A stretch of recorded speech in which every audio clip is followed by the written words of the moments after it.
Мы потеряли Котю. Я его принесла домой. Мы всех котиков на ночь обязательно домой зовем. Да, Рысик, ты дома, молодец. Все, обыскали все его места.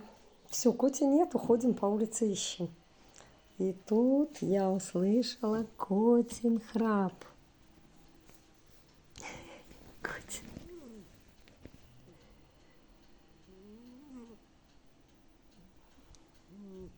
Котя, ты спрятался? Смотрите, как он спрятался. Под скатеркой, видите?